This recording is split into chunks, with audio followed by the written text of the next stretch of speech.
Hi, welcome to Enchantment of Eternity's live chat with Akton Tamko, where we're going to be talking about episode 1 of season 6 of Game of Thrones, The Red Woman, and I will give a brief spoiler warning if you're really finicky about like book spoilers, or even though there's not many left, and also like production news and our predictions, because I was holding back a bit in my my review that I did yesterday, but here I'm not going to hold back at all. Just going to go all out. So here to join me is Akton Tamko, if you want to say hello. Oh, hello, everyone. Looking forward to talking about the episode that sparked the most dislikes I've ever gotten on any episode review by far on the first day. But I'm looking forward to talking about it.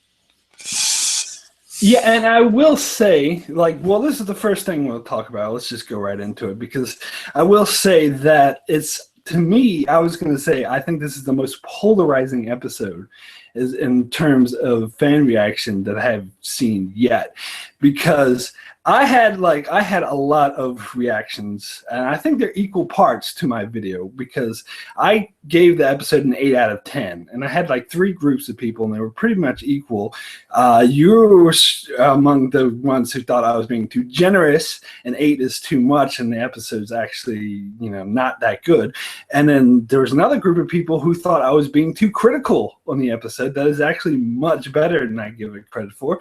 And then there was another group of people, my favorite group, who agreed with me and thought that 8 was perfect. And they seem pretty equal in part, but they all seem really passionate in their beliefs. So I just thought this was a very polarizing episode. What were your thoughts on this? Oh, that was exactly what I had planned to say for this discussion as well. I agree with you completely. My groups I had 3 different groups too. Mine were a little different. I said on your page, I don't give ratings, but I said on your page that I would give it a 5 or a 6. And really, I disliked the same things that you disliked. I think it just really held the episode back more for me than it did for you.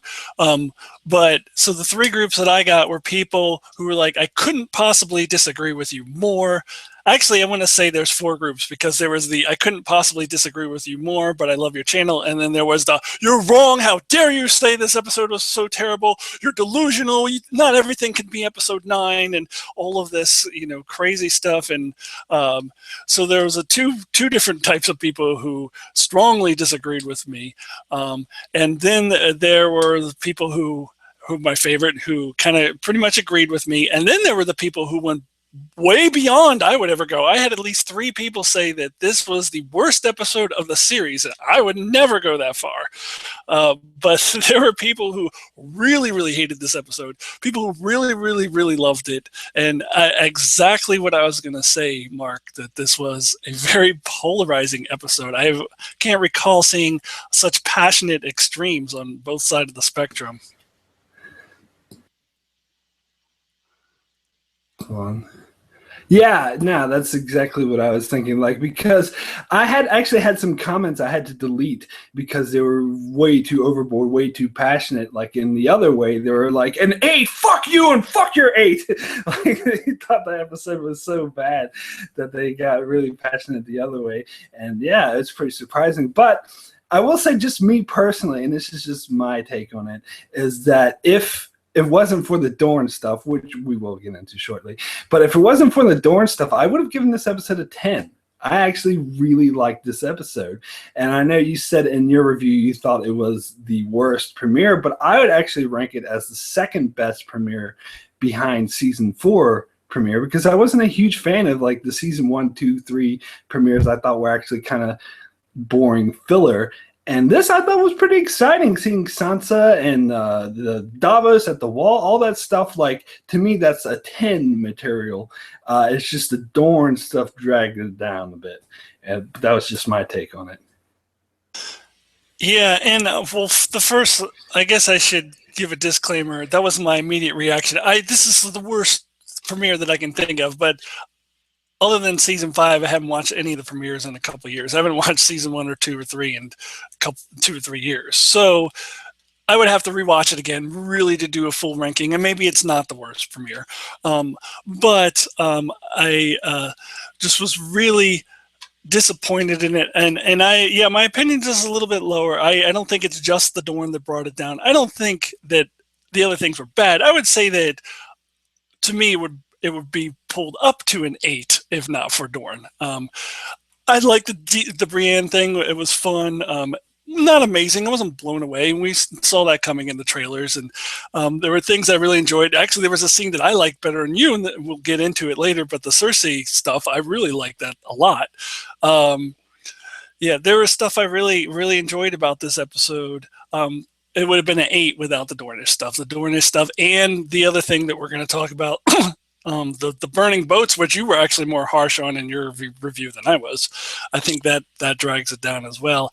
And the fact that I said at the beginning of my overview that I thought that they were trying to do too much. They covered too much ground. I would have been all right if they had knocked off 2 or 3 storylines and saved them for next week and spent more time with some of the other ones like the Wall and Daenerys or whatever. I think they were spread too thin, and they don't often do that. I noticed, I said this in my review, I noticed that they actually went to every single locale in the opening credits, and usually they're leaving at least one of them out. They did every single locale plus the Dothraki Sea, plus they did 2 separate locales within King's Landing with Margaery and Cersei, and arguably a third one if you want to count Trystane. So, I mean, they were everywhere, and I thought it was a little too much. I would have rather them spent more time on, Sansa and the Wall and stuff like that. That would have made it a stronger episode for me. Yeah, I think that's a yeah, I think that's a fair. I don't feel that way, but I totally understand that. Like, I'm not as passionate. We're going to be like some other people who comment and be like, "You're wrong." I think I totally see what you're saying. I just personally don't see it that way. I actually liked how they sort of checked in, and I thought it was fine. But that's just me. I can totally see a different point of view on that. But the one thing I did want to say that I did really agree with you on is that even though I did like this episode overall, I do agree that it makes me very worried about Dan and Dave moving past the books, because in the past when people said where they would say, "Oh, Dan and Dave are just writing fan fiction now with this show," I would label them as a book purist and say that they're big snobby book purists, whatever, and dismiss them. But now I'm starting to get that inkling. I'm not totally on board with that, obviously, but I'm starting to see where they're coming from now, and then mainly just because of Dorne and as because what they did there. So let's jump straight into Dorne and let's talk about Dorne. So What were your feelings on Dorne? Well, to kind of go off about what you were saying, I've spent the last 24 hours really talking myself off of a ledge. I'm back off the ledge now. I'm a more reasonable thinking, but after the Dorne stuff, I was really thinking, well, fuck, maybe Dario is the fucking Harpy.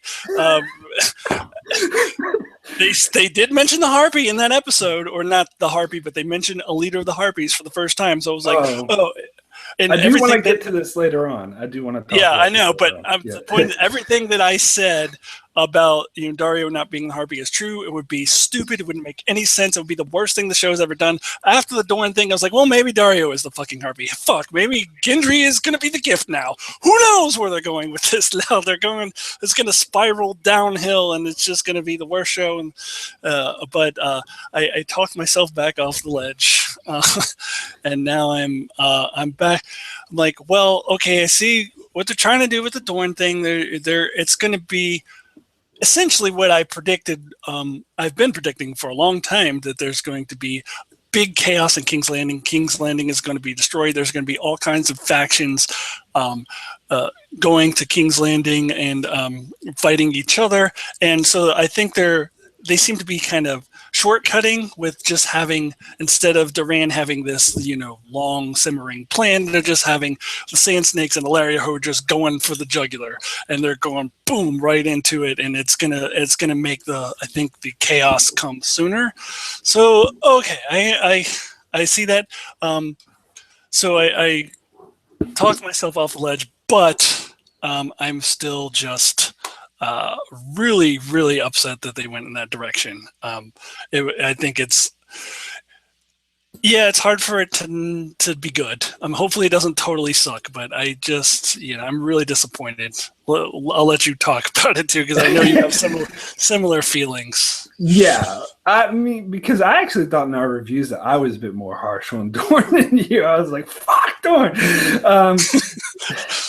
but yeah, like I think that what you're saying with their sort of streamlining it, I get that. I totally agree with you, and I think that's what they're doing. I personally don't think this is the right way to do it, obviously. But and so I want to talk about the main thing is I got a couple of comments about Duran, and a couple of people brought up the point where you only disappointed in Duran because of the books, because he was different in the books. He was smart. He was a strategist, and you were expecting to see this in the show, and you didn't see it in the show. And I think that's fair. But even if I divorce myself from those feelings and I look at it just from the show's perspective and forget what I know about Duran's master plan in the books and everything like that, it seems like Captain Phasma. That's the thing I've been hearing a lot of analogies of, is that Arya, Hotah, and Duran, they barely appeared, and they were introduced like they would be a big deal, and then they just kill them off without them doing anything. So, what are your thoughts on that? Yeah, it was kind of like.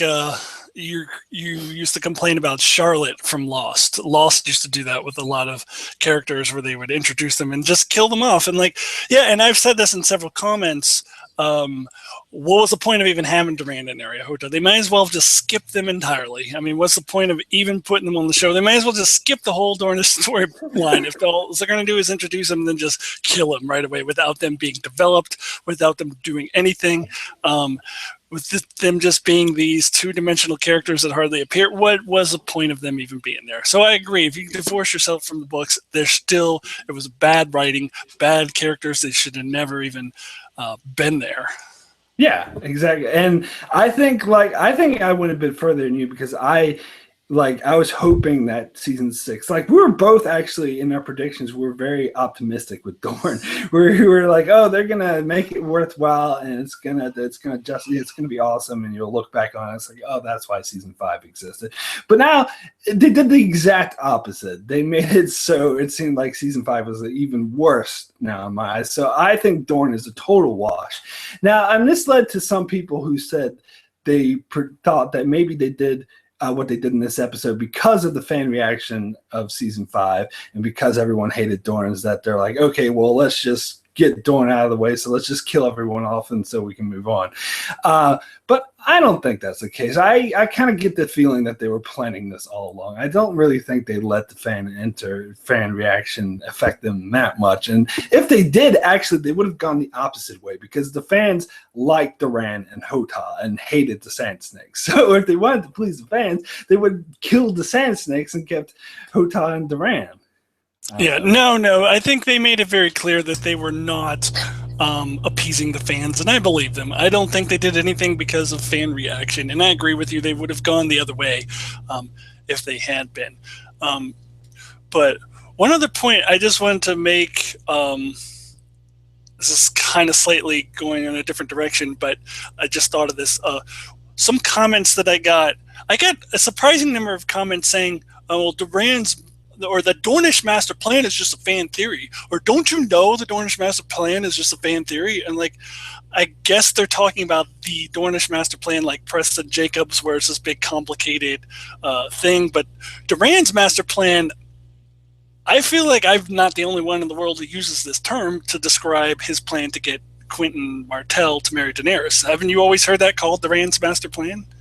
Yeah, I have, and I think it's just people get confused because the Preston Jacobs thing is so popular, and that's the really complicated master plan. But they're two different things. When we're talking about Duran's master plan, we're not talking about the complex Preston Jacobs theory. We're talking about the simple of what they actually did already do in the books. they already revealed Doran's plan was to, and that's what we're talking about when we say Doran's master plan. Yeah, exactly. I was kind of surprised at the number of people who, I mean, one person was like, you do know that the Dornish master plan is just a fan theory, right? I was a little taken aback because I've talked about Doran's master plan many times in other videos and no one has ever said that before. But yes, we are talking about his plan to marry Daenerys to Quentyn Martell, which of course I knew wasn't going to do. And let's not forget, you and I were the most positive people about Dorne last year. Yes, we were the only ones who didn't totally hate the Sand Snakes, and we were waiting to see how they did it. We thought it could still be good, and we were a lot more optimistic than anybody else was. But I didn't care that they cut out Arianne. I was fine with that because as long as they did something else that was good, that was strong, I didn't care that they cut out Quentyn. But I thought. And we both had predictions involving Varys and Dorne, and Daenerys. And in fact, I think you predicted Daenerys would go to Dorne by the end of the season. And that's the kind of thing that we wanted to see. And what they did was, I mean, they just fell flat on its face. Well, I mean, the other thing I wanted to mention is that I'm getting a similar reaction I think you did when Shireen died, is that I'm getting buttloads of people commenting on my Doran prediction video and going, ha ha, he's dead, and some of them are like thoughtful, they're sort of contemplating how the show fucked it up, and I keep those comments. But the people who just say, ha ha, you're wrong, I just delete them. And it's surprising how many comments of those I get. I don't know, people just like to point out I'm wrong. But yes, I was wrong because I actually had more faith in the show that they do wouldn't be this sucky. But okay, I think we talked about this enough. But I did want to mention one last thing about Doran. Hold on, just double check my notes here. The one thing I wanted to say, which I didn't say in my review, is that the scene, it wasn't just that they killed him off, it's the scene itself, was just very poorly executed. It was just like all of Dorne. It happened too fast. It had like the Xena warrior princess quality of it. It felt fake, especially the way that the Sand Snakes jived when they killed Trystane, and just the fact that the guards just stood around and let it happen. Whereas last year the guards actually stopped the Sand Snakes with Hota. It just seemed really, really fake to me. I don't know. Did you feel the same way? Yeah, I felt that about that scene and the Trystane scene, the whole thing. I felt that way. You just kind of talked about the Doran scene, and I agree with that. But the Trystane scene seemed sudden, like, okay, the Sand Snakes are in King's Landing all of a sudden. How did they get there? And actually, at first, my first viewing, I was confused as to where they were. Did Trystane come back to Dorne? Were they in King's Landing? But then I rewatched it and saw the scene where you can see the ship that's next to what appears to be King's Landing. And so, I mean, all of a sudden they're there. And that was just too, it was very poorly executed as well. It was just very, I thought, poor writing, poor execution, the whole Dornish sequence. Taking out anything from the books or Doran's master plan or anything. It was just very poorly done, the whole thing. Yeah, and you kind of touched on what I wanted to talk about next, is that the Sand Snakes being in King's Landing to kill Trystane, because I got a lot of comments where people are confused, they don't understand, or they think that maybe the Sand Snakes borrowed Littlefinger's transporter, magical transporter. But actually, that's the one part I think it does kind of make sense, because we've seen Jaime arrive in King's Landing, so we know he's been there for a while. It could be, for all we know, a couple of days. So the Sand Snakes could have left like the day after Trystane left and got caught up to him, and they're there a day later. So to me, I'm not so confused about it, and I don't think it's as far-fetched as some of the other time travel Littlefinger stuff we see on the show. I'm actually okay with it. Well, sure. I mean, no, I get that, and I agree with that explanation. That's what I decided must have happened. But just the way it was shot, it was just sudden, boom, the sand snakes are there all of a sudden, and I was confused where they were. Did Trystane go back to Dorne, or did they go to King's Landing? It was the way it was shot was just very poorly executed. But yeah, if you think about it, sure, they had time to get there. Jaime could have been there for a couple days. I don't have a problem with that. I just have a problem with the execution of the scene. And I completely agree. I totally agree. The whole way it was kind of like they were just like when the show just drops so much in quality when they cut the Dorne. It's kind of like when they do it, they're like, okay, come on, let's just hurry up and do this. And they don't like we get the scenes which we'll get into later with Jaime and Cersei, and they talk it out and they really flesh out the characters. But with it seems like Dorne, they stop doing that and just like, all right, hold on, let's just get through this and get it over with. But yeah, I think we're about ready to move on from Dorne unless there's anything else you want to talk about with Dorne. No, I'm so done with Dorne. But yeah, I will say that it has decreased the whole quality of the show. So let's move now to Meereen, which is the other thing I want to talk about because this is somewhat related. You touched on this earlier about how you thought, well, maybe Daario is the Harpy now because of this crap they did in Dorne, because that's exactly what I was thinking. In fact, I had like Daario being the Harpy at like 0.02% chance, and I raised that to 2% now because, I mean, your main argument against it would be too Scooby-Doo-ish and the show isn't that good. But after what we saw in the Dorne, I'm not sure that the show is beyond doing something that ridiculous now. But I mean, the thing, there's a lot of people talking more about Daario being the Harpy. There's a lot of YouTubers who I respect and I enjoy the channels, and they firmly believe that Daario is the Harpy. And mainly this episode is what got them talking, because we got the first mention that there is a leader of the Sons of the Harpy. Now, I know obviously you don't think it's Daario. I don't think it's Daario. But what are your thoughts on this leader of the Harpy situation? Well, first of all, the way that it was worded, it still leaves open that it's what I said, that it's just Yunkai. But however, I would tend to think that since we know that the dude from Yunkai from season 3 is going to be in the show, that he's going to be representative of that. So if you want to point to a Harpy, it's going to be him.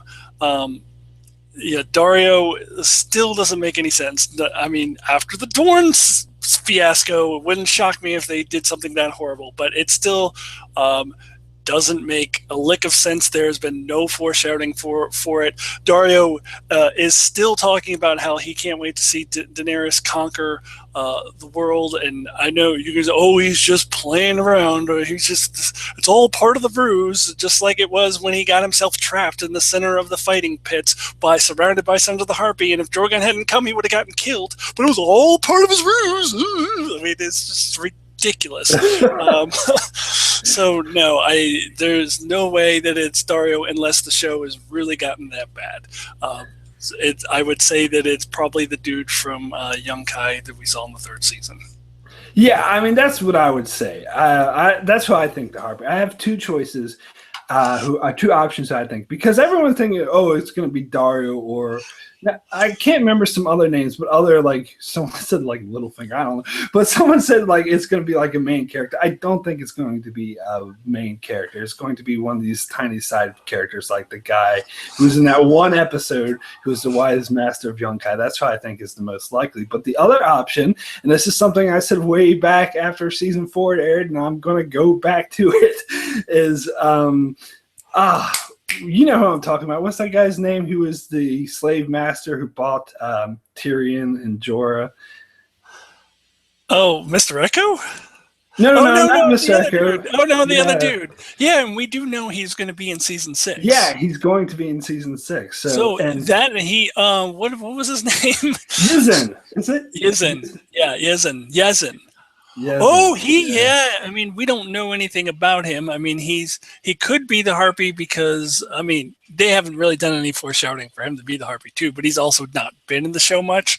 So it wouldn't be as egregious to make him the Harpy as it would be to make Dario, who's been around for a few years and has been his development has been anything but leading towards the Harpy. This guy we haven't seen much, so even though I wouldn't say there's a lot of foreshadowing for him to be the Harpy, I could deal with him being the Harpy. I think that could be explainable just because we don't know much about him. Yeah, and I just want to mention real quick in the chat, Jean-Philippe Poirier, I think.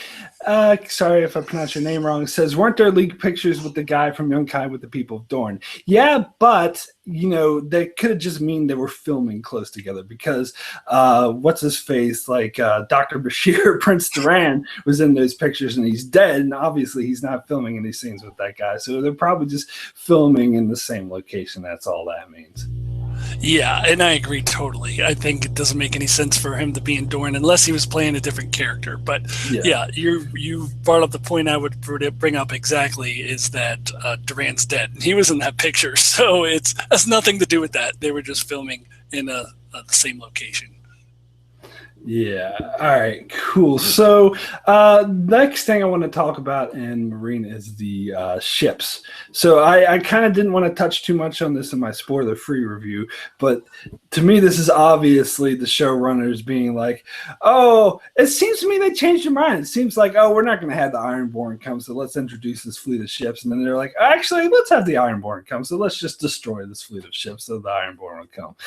And that's why that's the other kind of scene that I did kind of hate, but I didn't really hate it that much. Like, it bothered me, but it didn't affect my overall sort of enjoyment of the episode. But what are some of your thoughts on this?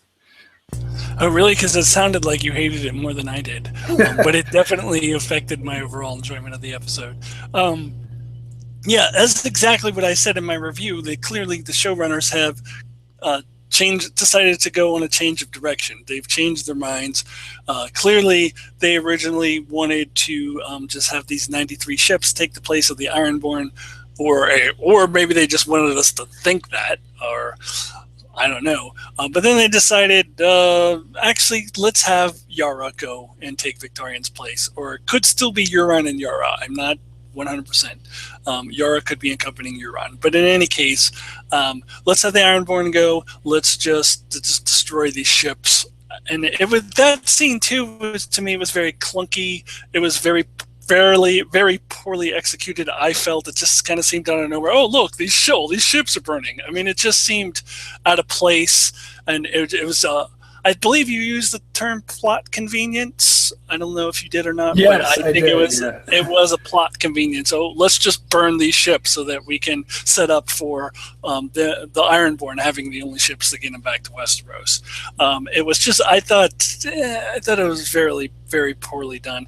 And yeah, I'm sure you disagree with me on this, but that's one of the scenes that I felt could have been cut from the show. I didn't think we gained anything from that other than we've now learned that those ships are burned, but that could have happened any other time in the season. The rest of that scene was throwaway to me. There were some nice little witty remarks between Tyrion and Varys, as they always were, but I don't think it moved the story forward in any way. I think you could have cut that out and the story would have not been lost. Well, yeah, you're right. I do disagree with you on that part because I don't think that scene was the best. I think that's the typical scene that you would expect to see in the first episode of the season. But I thought it worked. I thought it was necessary. I thought it helped establish the feeling in Meereen and how it's a powder keg ready to go off. And it sort of shows Tyrion and Varys gearing up to. And I like how Varys is talking about how he has his little birds out there trying to find out who the leader of the Sons of the Harpy is, and he's trying to be on it. So I personally, I thought it was a good setup scene. So this scene alone was the typical what you would find in the first episode, but it's all the other scenes that we'll get to later that really made me like this episode. Yeah, I think that they could have setting up what Meereen is like and all that stuff. It's easy to do and much more powerfully, like the way they did it last year, the way they introduced the Sons of the Harpy, having them kill, I forget what they called it in the show. White Rat. White Rat, yeah. Not the stalwart shield, but the White Rat. That was really good setup. It was exciting. This was they could have done it a much better way. They could have waited until episode 2. But we did see, and I haven't watched a ton of reviews, but the ones that I have watched, I'm the only one who pointed this out, how there was this mysterious person in the shadows, like watching Varys and Tyrion. Yeah, I didn't notice that someone had to point that out to me. I don't know if that really means anything. If there's just maybe that was just mood setting. I don't know. No, I think that my best guess would be it's Kinvara, but right. I definitely think they put that there because somebody is watching Varys and Tyrion. That wasn't just mood setting. I think there's definitely somebody watching Varys and Tyrion. Yeah. Cool. So, anything else to say about Meereen before we move on? Let's go ahead and move on. Okay, so let's talk about the Dothraki Sea. And I don't really have much to say about Jorah and Daario, so I'm happy to sort of yada yada past that unless there's anything you wanted to bring up involving them. No, we can just skip them entirely for all I care. I mean, we talked about Daario not being the Harpy. So we can let's skip over that. Let's just talk about Daenerys. Yeah, I would say this scene was probably the most boring scene, and like Dorne was the worst, but that was the most boring and unnecessary. That I would agree was unnecessary. But I guess they had to show you found the ring, but it's just so cheesy that they found the ring. Anyway, let's talk about Daenerys and having the Dothraki. So. I don't really have that much to say about this either, other than the fact that I felt that the scene went down pretty much just as I expected. I expected her to be all like the Dothraki talking shit about her and Dothraki not realizing she speaks Dothraki, and then her like listing off this list of names and then not giving a shit. So I really like this scene, but don't really have much to say about it. Do you have any thoughts on it? Yeah, and it was probably the shortest segment in my review video too, because there's not a whole ton to say. I thought the first part of it with the Dothraki and the horses talking crap about her, I thought that could have ended up in the deleted scenes on the DVD. I didn't think that piece of it was, or at least not as long as it was. But it's a minor nitpick. I don't really care. But yes, I think you and I both predicted that she would list off all of her millions of titles and say, "I am the Queen Stormborn, Queen of the Andals and Queen of Meereen and blah blah blah." And I think we both predicted that, and it was pretty much exactly like how we thought it would go. Except you and I both forgot about the Dosh Colleen until recently. But once I remembered that, I was like, oh, that's exactly what's going to happen in that scene. Is that he's going to be like, oh, you're the Khaleesi? You're okay. Well, let's go to Vice Dothrak then.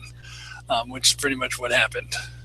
Well, I mean, to be fair to me, I don't know if I could say I forgot about the Dash Clean. I actually don't remember. I don't think I ever knew about that. Like, I never noticed that from the books, and even though I'm sure they mentioned it, so I actually wasn't aware. Yeah. See, I was actually trying to remember back if they might have mentioned it in the show. I thought that they might have in season 1 in a passing line with Jorah and Daenerys, but maybe not. I was kind of unsure whether they mentioned it in the show. I thought it was possible they might have, but maybe they didn't. They could have. Maybe I just missed it, but either way, I wasn't really aware of it until someone brought it up, and I was like, oh, okay. But that's pretty interesting. But yeah, I think that what was I was going to say something about sorry, I lost my train of thought. But with the Dothraki, I'm sorry, I lost my train of thought. Do you have any thoughts on this scene before we move on? No, there's really wasn't a whole lot to say about this scene, honestly. I mean, yeah, it was exactly what we expected, and it was all right, but don't have much to say about it. Yeah, all right, cool. So let's just go ahead and move on to Braavos, since we're over in Essos. And this was a really quick scene, but there's a few things I wanted to say about this, is that I felt that this scene was kind of, in a way, even though the wave shows up to beat the shit out of Arya, I think that's actually like she's doing her a favor because she's saying that the faceless men haven't totally forgotten about her, and they're not just leaving her out to suffer. Is that they're going to continue her training, and by the way, beating the shit out of her, that's their way of saying that we're still going to train you. And they're actually showing her like tough love by doing that, as sort of helping her out and trying to get her to improve herself as being a faceless man. And I agree with that. I didn't necessarily think of that, but I do agree with that assessment. And what do you think of what I said, that I thought that it was a test because she said, I'll see you tomorrow. So she's going to keep coming back and beating the shit out of Arya until Arya defeats her. And then Arya will have proven herself and be able to move on to the next phase. Absolutely. Yeah, I totally agree with that. I totally agree with that.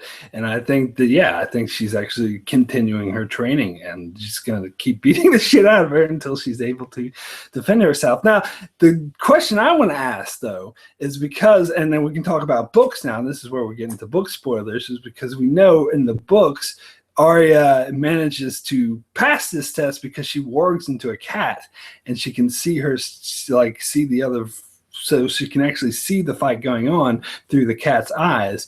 And so the faceless men aren't aware of this, so they think she's like being really cool, smart and thing, but she's actually watching herself through the cat. So do you think this might happen in the show? I hope so. I will say what I have said many times before, and is that I just always had this feeling that they're just gonna not have Bran or not have Jon Snow or Arya warg at all, only Bran, and they're cutting warging from the show. And so my official prediction was that she wouldn't warg. However, this is the one prediction out of all predictions that I really, really want to be wrong on, because I would love to see that. I would love to see her warg into a cat or really anything, and that's how she defeats the waif. And I think that would be awesome. I predicted that it wouldn't happen, but I hope that it does. Yeah, I personally don't see how else they could do it. I mean, I suppose they could show Arya just getting used to being blind, I suppose, but I think that would be kind of lame. But I wouldn't put it past the show. I really, really hope that they do. And it doesn't have to happen the exact same way it happened in the books. Maybe she doesn't warg into a cat exactly, but I would love something like that for that to happen. Yeah, and I agree. But, after the Dorne thing, I wouldn't put anything past the show now. So who knows? I mean, they lowered the bar pretty low now. So anything that they do, I'm not going to be surprised. But I would much rather that they have her warg. I think that would be awesome. Cool. So anything else on Braavos before we move on? Now let's go ahead to the next one. Okay, so let's go to King's Landing and talk about Cersei. Now,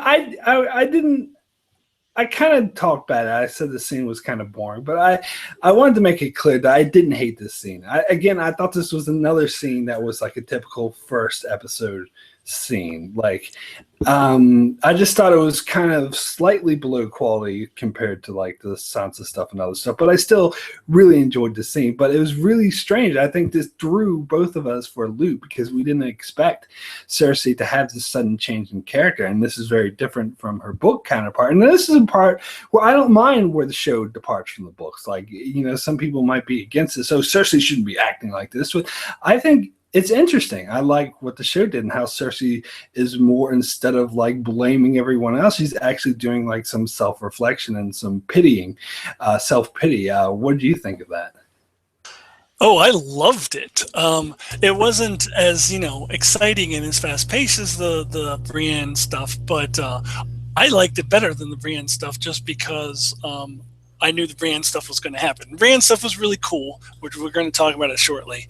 Don't get me wrong, it was really cool, but I knew it was going to happen. Whereas the Cersei stuff, I didn't know that was going to happen. And as I said in my review, I thought Lena Headey, right off the bat at the beginning of the season, is doing some incredible acting.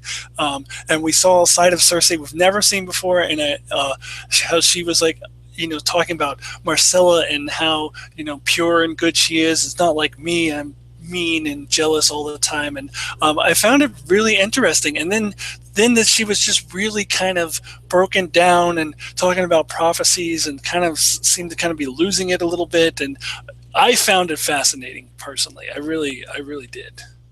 So, have you changed your mind totally that Cersei and Jaime are going to have a falling out? Do you think that they're going to go a completely different route from the books, and they're never going to have a falling out this season anyway, and that they're going to remain sort of stuck together? Or do you think that they will fall out eventually?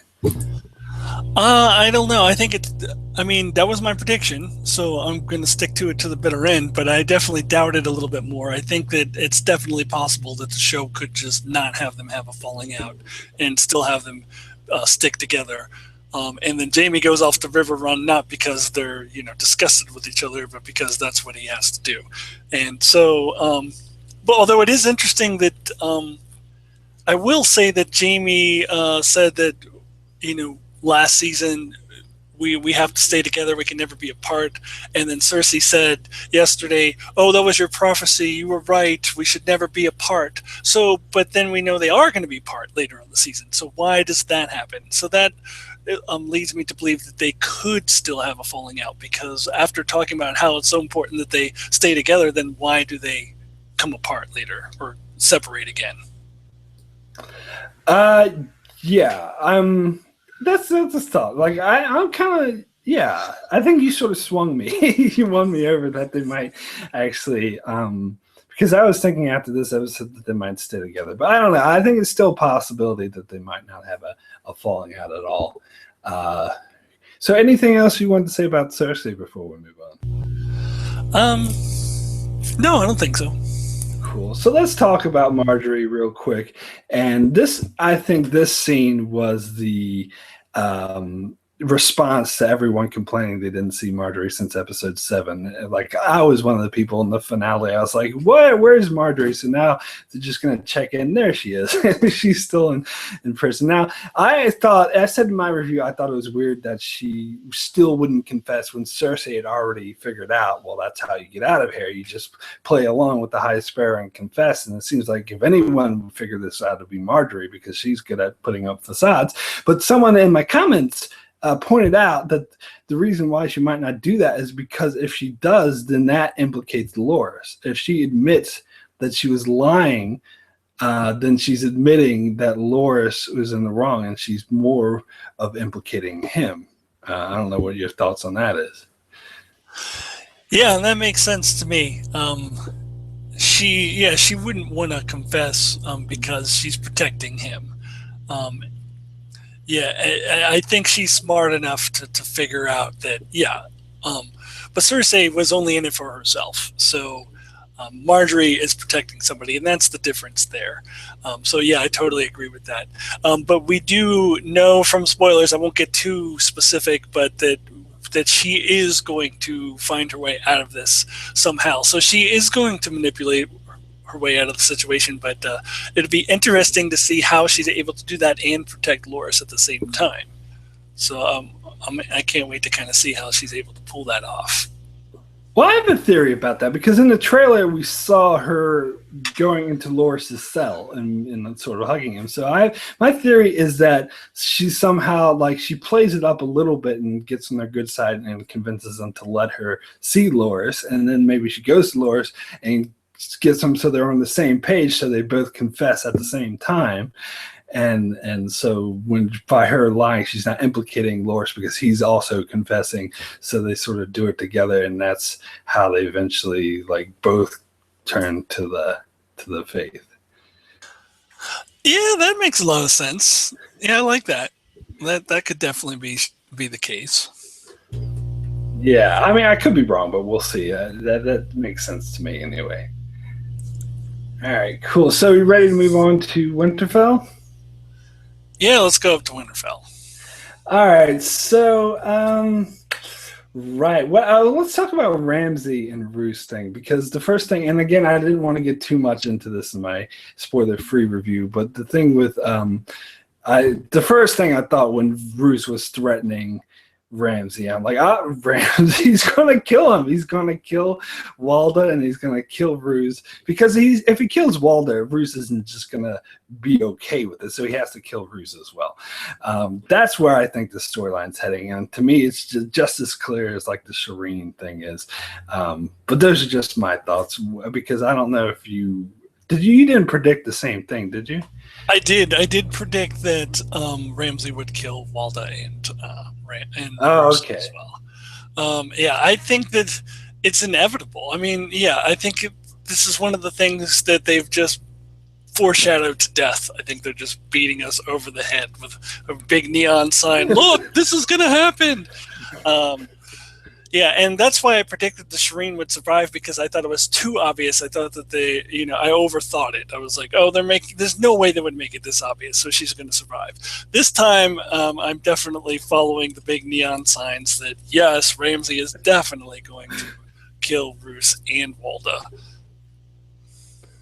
Yeah, and the other thing I wanted to get into with this scene is with the the bit we get with Ramsay where he's lamenting Miranda's death, and a lot of people thought this was like a huge character shift, a huge revelation to Ramsay. Honestly, I didn't really see it that way, because Ramsay is a fucked up, cruel person, but it's not surprising to me that he's upset that his girlfriend got killed, because even the most brutal people, they still love the people that they love personally. So I didn't think that was a big deal, and I thought the fact that he was like, oh, just feed her to the dogs, again, that feeds right into his character. So the whole scene, I thought nothing was unexpected to me. I thought that was Ramsay perfectly.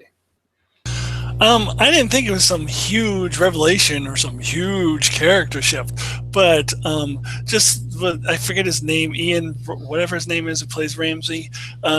There were several interviews where he said we're going to see some different sides of Ramsay that we haven't seen before.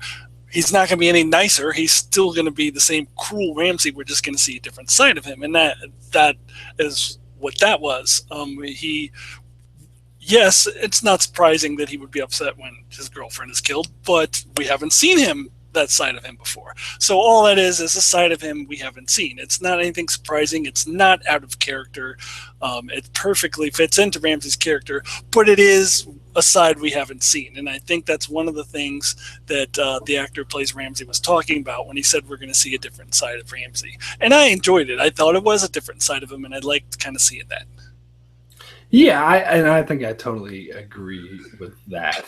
Okay, so let's talk about Sansa and Theon's escape. Now, I wasn't quite clear from your video, but did you like this scene, when Sansa and Theon were running away? Because I loved it. I thought it was very intense, and to me, it's one of the best things about the episode. I probably would maybe feel that way if I didn't watch that same clip last week when it came out. And plus, little snippets of it were all over the trailer. I feel like before the show aired, that was the one scene that they really beat us over the head with. I feel like that it was old news to me by the time that it actually aired. So it was, don't get me wrong, I still liked it. It was good, but because I felt beat over the head with it already, and I already feel like I knew was going to happen and seen bits and pieces of it, it wasn't as good as it could have been to me. I feel like maybe the trailers and the scene before kind of ruined that scene a little bit. It wasn't quite as good to me as it could have been if I didn't know about it at all. I can understand that point of view, but I didn't feel the same way. To me, I thought the snippet was small enough where I saw more expanded beyond that I was still interested in it. But that's just me. So that's all good. But so were you surprised with Brienne sort of devoting herself? And this is the other thing that I kind of disagree with you on in your review, because you thought it was kind of silly how Podrick had to correct Sansa. But I thought that was cute. I thought that was a nice little touch, because Sansa's she's running for her life, and she's really tensed up and feared up. So I thought it was a nice little touch to sort of show this kind of relationship that they're having. But what are your thoughts on that scene overall? Well, as far as that particular part of it, meh.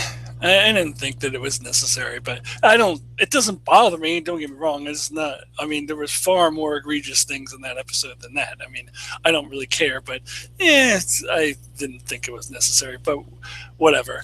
But as far as the the scene overall, yeah, it was good. I enjoyed that Podrick had learned some skills, and I agreed with what you said in your review that it wasn't too over the top. It was realistic. He beat that one guy, and then he, had to be saved by Theon after the other guy attacked him.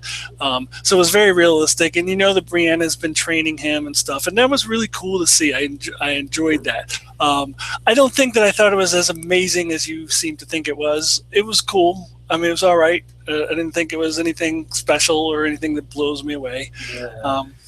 I mean, I don't want to sound like I'm bragging, especially after how many ridiculous amount of predictions I got wrong in this episode. Like Duran's, everything's shot. But that was pretty much, that scene went down almost exactly as I foreseen in my predictions. But to be fair, that's quite an easy thing to predict. I think a lot of people predicted that, but I actually really, and it wasn't just because of that. It's just the way that they did it. And some people with that scene in particular with Podrick, the scene where Sansa, does her sort of devotion and they do their vows with Brienne. Some people were saying that brought a tear to their eye, and I think I was close to that as well. I almost thought that was a really touching scene, but as I said, we'll see how. I'm really interested to see how the relationship forms from there. Are you still thinking that Sansa is going to be a bit more skeptical of Brienne, or because the scene made it look like she was like totally okay with Brienne now? Well, because I think there's going to come a time, and I could be wrong, but I think there's still going to come a time where she learns that Brienne totally screwed her over for killing Stannis, because I think there's got to be some kind of Brienne has to what's the word I'm looking for? Some kind of, not retribution, some kind of karma has to catch up for Brienne, because she should have saved Sansa before, and instead she chose to go after personal vengeance. And I think that there has to be some consequences. That's the word I was looking for. Consequences for Brienne's decision to do that. So therefore, I still think that Sansa's going to find out at some point that Brienne kind of screwed her over, and she's already, agreed to, she said the vows and everything, and to put her in her service, but she's going to be, that's when she's going to send her off to River Run, whether it be to kill Jaime or to kill Walder Frey or whoever. It could be Jaime. I'm a little more convinced that it might be. But I think that's when Sansa, by that point, is going to be also starting to turn into this strong leader that she's talked about, Sophie Turner's talked about, and she's going to be a lot more bold. And that particular scene, she was really broken down and just, rock bottom. She's going to be built up and bold and confident, and then she's going to find out what Brienne did, and she's going to say, okay, this is what you need to do for me, you to prove yourself, go off and kill Jaime or Walder Frey or whatever. So I still think that might happen. Oh, okay. Yeah, I think that,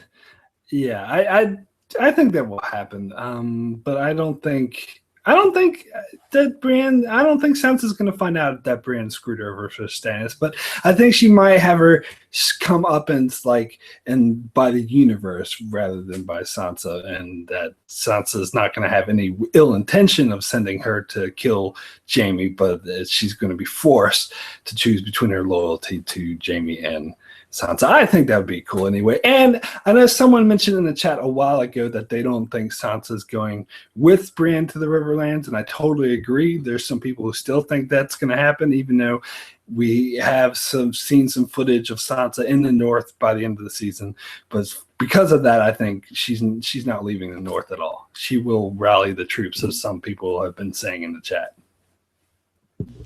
Yeah, and that seems pretty clear. I think that for a while now that it seems, because we know that Sansa's going to be at the Battle of Winterfell, there's just not enough time, no matter what kind of magical powers of travel that she uses, there's not enough time for her to go down to the Riverlands or down to the Vale, as I originally thought, and then come back up to the North. She's going to stay in the North the whole season. Yeah, and I just wanted to point out real quick that Tanina, and I think that's how you say her name, in the chat say that she definitely teared up at this scene when Brienne. So it wasn't just me. There was some teary eyes. Okay, so anything else about Winterfell before we move on? Now let's go ahead and are we moving up to the wall now? Yeah, the final topic, the wall. This is what everyone in the chat has been talking about already, because I guess this is the big, the big thing. They don't care what we're talking about. They would rather what do they need us here for? No, I'm kidding. I'm kidding. Yeah, I mean, well, the wall was sort of the big. That was definitely the highlight of this episode. So let me just. Sorry, my computer is getting a bit wanky here. And I agree. I agree with that. The wall was my favorite part of the episode. See, I didn't hate the entire episode like some people seem to be making it out to be like I totally hated the whole thing. But no, yeah, it was my favorite part. So let's talk about it. Yeah. So the thing I didn't mention before in my other review is that I noticed, and because I didn't want to get too much of the trailer, but in the trailer we see someone like holding Jon Snow's face, and people were guessing who that is, and turned out to be Dolorous Ed. I didn't guess. I thought it was Davos. Did you think it was the Dolorous Ed? Oh, originally I thought it was Davos, and then all these people were pointing out that's not Davos. Count the fingers. And they're like, "It's going to be Dolorous Ed," and I was like, "Okay, fine, whatever, Dolorous Ed. I don't really care." It's kind of like the thing with the hand over the flames. I don't really care. Okay, fine, it was Dolorous Ed. So yeah, I had heard about it that it was Dolorous Ed, and I kind of came to the conclusion it probably was, but it's just didn't really care. Yeah, but what did you think of the whole thing with Davos and Dolorous and the other knights? Because I didn't predict that. I got totally predictions wrong with the wall. I didn't realize it would be like a bunch of people held up and sort of holding out. Now, to me, it seemed kind of weird that, that all of a sudden they formed this like sort of, I guess, Jon Snow rebellion. It seemed like, because when Alistair Thorne did his speech, it seems like people were pissed off about the fact that they killed the Lord Commander. It seemed like if they actually had a Jon Snow supporter there to stick up for them and say, hey, come to our side, they could have gained some more recruits. But instead they were just like, Dollar says, like, I only trust the people in this room. But it seems to me that was a dumb move, and they could have actually got more people on their side if they actually tried. I don't know. I think that would be a risky strategy.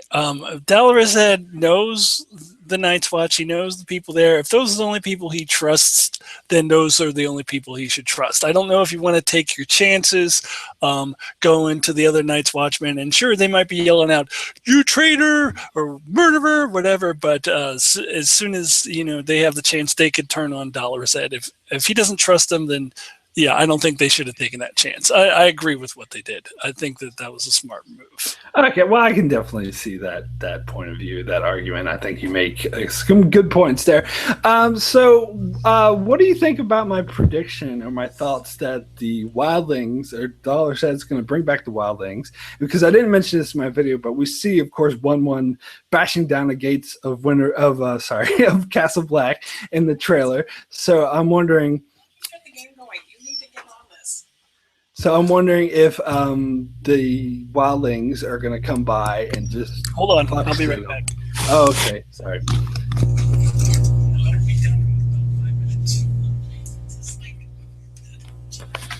Sorry, just 1 second, guys, in the chat. See if I have any first time... Is it the first time they said dollars? So Sean Research says, I think this is the first time they said dollars. So... I don't think it was the first time they said dollars on the show. I'm pretty sure we heard it before. Oh, sorry about that. That's all right. Cool. So yeah, I was just talking up in the chat. So yeah, what I was saying is do you think that, what do you think of my predictions that maybe the Wildlings will come and kill Alistair Thorne and the other mutineers, and then Dolorous Ed will become the new head of the Night's Watch? I don't think that's going to happen. Oh, damn it. I mean, stomping on my dreams. No, I don't see it. I see it more as a they're all going to escape to wherever the hell the Wildlings are, the Gift, I guess, and they're going to take Jon Snow's body there. That's what I think is going to happen. Now, I don't know if you mentioned this. when I just had to step away for a second there. But I was watching a video by, I think it was Because Geek, and she was pointing out that when in the scene with 1-1 crashing the gates, if you look carefully, you can see other wildlings there. So it's not just 1-1 himself, it's the wildlings. So clearly the cavalry is going to arrive. So I think one of two things could happen. What you said, that they just kill them, or that they escape. And I think I would tend to think that the latter is more likely. But, you know, if that happens, I wouldn't be shocked, I suppose. Yeah, actually, I think what you're saying is probably more likely. I just want to have my wishful thinking, my dreams of of killing Ollie and Alistair Thorne and killing all of them. But I think that would be too easy. I think you gotta have. I like your original prediction that the Night's Watch is still going to be there messing with the wildlings. I think I like that better. I would like to see that more. And I think you still need them there. I think it's possible, though, with the wildlings, because the reason I changed my mind is seeing 1-1 crash to the gates, and as you mentioned, it's not just him, it's the wildlings, cavalry arriving. It seems like they could really, like, totally just fuck shit up, but maybe not. Maybe they just escape. We'll see. Cool. All right, so let us talk about the Red Woman, and that's really what everyone wants us to talk about. And because I had someone in the chat earlier, sorry I lost your name because it was a while ago, but they mentioned they wanted us to ask about the potions, because I had a lot of comments on my video saying that nobody noticed that the potion that Melisandre, they had a close-up of this potion, so they think the potion had something to do with her appearance changing to an old woman. So, wait, what potion? Apparently there was a potion on the desk that they showed a close-up to in that scene. So people are theorizing that she took a potion in order to change to an old woman, or she took the potion in order to have the fake appearance of it being a young woman. That's interesting. Yeah, wouldn't it make more sense that she would be taking the potion to look like the younger woman? Like, why would she take a potion to look like an old woman? I mean, maybe the looking like an old woman does something to do with something else that she's up to, because it was my prediction that she's doing something to like bring Jon Snow back, and that's why it drained her life force. But I totally am stepping away from that now, because apparently in the inside of the episode they were saying that scene was meant to signify that Melisandre is really defeated and just totally giving up. So that's kind of goes against that prediction. But I don't know, like, because the thing is that everyone assumed it had to do with the necklace and the ruby, because we saw the ruby grow red. But as I pointed out, and many other people pointing out, that we've seen her before without this necklace on, and that was in the bath with Celise. And I've heard I'm going to be completely blunt, lame ass excuses to try to explain that scene away by saying, oh, Celise just saw her because she's so devoted to her that she saw what she wanted to see. I'm sorry, that's nonsense. But the other thing is they said, oh, that could simply be a continuity error. And yeah, it could be, but if it is, I'm not excusing it. I mean, that's total BS. They need to be consistent with what they showed in the show. So I hope that it wasn't just you removed the necklace and she's old, that she needs the necklace on to look young. I hope it has more to do than that. I hope, I could buy that she could still look young without the necklace on. And I hope that's what they're saying, because if it's not, I think it's going to be inconsistent BS. Yeah, I agree with that. And I like the potion idea better than the necklace. Yes. Yeah, so I mean, maybe like she took the potion to drop the facade of, like, it's a glamoring magic that made her look young, and she took the potion to drop that facade and have her true appearance. Because she's totally defeated, and yeah, I hope we get it's not just left up for interpretation. I hope we get, even if it's just a couple of lines, something to kind of clarify that a little bit, what that was. Just even if it's just a couple lines. Yeah, a couple people in the chat are pointing out she uses the potions in the bathtub scene, which is true. We don't know if it's the same potions because she has a whole shitload of potions, but it could be the same, and that's how she's able to maintain the young appearance even without wearing the necklace. Yeah, it could be. It could be. Yeah. Cool. So, I mean, yeah, did you have any other thoughts on that scene overall? Do you think it was just... Do you think it'll have anything to do with Jon's resurrection, or do you think it's just showing Melisandre being defeated? I would be inclined to say that it just has to do with Melisandre being defeated. I think that's more likely what that was. I think this is showing Melisandre reach her lowest low before she rises back up again and is able to resurrect Jon. Yeah, no. Oh, go ahead. So Wendy, do you have anything else to say on that? Because I have to ask you a question that kind of slightly goes in a different direction. No, we can move on. Go ahead and ask. So you had originally predicted that the resurrection would be episode 1. That obviously didn't happen. I predicted episode 2. I'm not sure if it's going to happen by episode 2 unless they really spend a lot of time at the wall in the next episode. So what's your new prediction as to when do you think that the resurrection is going to happen? Well, that actually is the next topic I wanted to talk about is the Jon Snow resurrection. And yeah, I did get this one wrong. I thought it was episode 1. I'm not too shocked that I got this one wrong.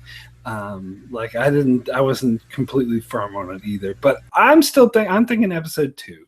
But it could, again, I'm not firm. I'm not completely firm in this. I think it could easily be episode 3, but I seriously doubt. I think there's maybe a 20% chance it's episode 4, but I think it's 0% chance it's after episode 4. I think it's either going to be 2 or 3, maybe 4, but definitely not later than that. I think we need to get Jon Snow back sooner rather than later. Yeah, and I agree with you. I think he has still too much to do. I don't think we can wait too much longer. It is still possible that my original prediction could become true, and it's the end of episode 2, but I think we're going to have to see a lot fewer storylines next episode and spend a lot of time at the wall for them to get to that point. It's looking to me now that episode 3 is a little more likely. But here's pulling for episode 2 because then I'd get something right.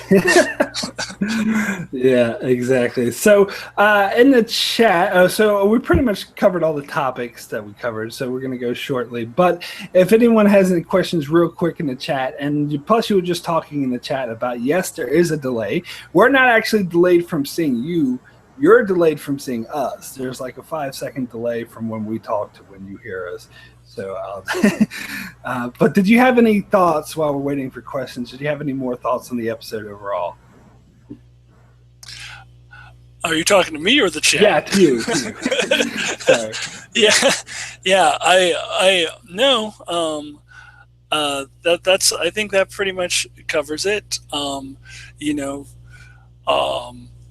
I still think that. And I do want to say that, for all these people who are acting as if, I'm a hater and all this stuff, even though there was things I really disliked about this episode, I think that I still have confidence that it is going to be a strong season. And I don't know about the best season ever or any of that stuff. I think that still could be hyperbole, but I still think we're going to get some hard home type moments, some red wedding type moments. We're going to have some big moments in this season. So I was disappointed in the opener, particularly the Dorne stuff, but I still have confidence that there's going to be some good stuff to come. Yeah, definitely. So do you have any thoughts on what next episode might be, if what we're going to see with Bran? Because a lot of people, because we saw him in the previews, a lot of people are like, oh, it's going to be Bran heavy. I'm not sure it'll be Bran heavy. I think it's going to be his first episode. So it's going to be a premiere sort of setup for him. It would just be this is what, especially since we haven't seen him for a whole year.